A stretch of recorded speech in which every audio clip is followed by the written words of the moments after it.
dal leen ak jàmm tey nag dañ leen a bëggoon a won nan ngeen mën a def ba xam fan la seen téléphone nekk bu dee def leen réer wala dañ ko sàcc dinañ leen won naka nga koy verrouiller ak naka ngay effacer lépp lu nekk ci biir téléphone bi même su fekkee tegoo ci bët balaa ngay mën def loolu nag fokk nga préparer sa téléphone ci njëlbeen li nga war a njëkk def mooy dugal sa compte Google normalement bu fekkee mës nga télécharger benn application ci Play Store bi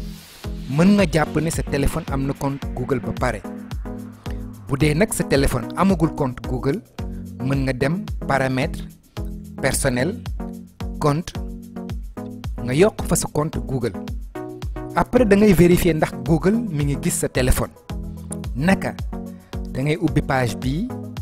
play.google.com/settings boo connecté woo di nga gis mu wan la sa téléphone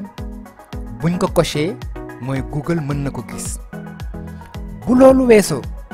da ngay activer mode localisation pour téléphone bi pour loolu da ngay dem ci paramètres yi personnel lieu nga cliquer ci bouton bi activer localisation bi léegi nag sa téléphone fu mu nekk ci àddina mën nga ko xam pour tester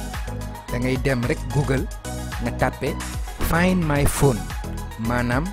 seetal ma sama téléphone après nga cliquer ci site bi mu la njëkk a won bu page bi ubbeekoo nga cliquer ci bouton bi ñu bind se connecter pour commencer boo ci cliquer après nga connecté wu après nag nga gis mu wan la sa téléphone ak marque bi ak dëkk bi mu nekk boo cliquer fi ñu bind verrouiller votre téléphone bi day verrouiller wu ba ki ko yore du ci mën def dara boo cliquer fi ñu bind localiser da lay ubbil benn page bu lay wan exactement fu sa téléphone nekk ba jox la sax adresse bi bu la neexee nga cliquer fi ñu bind faire sonner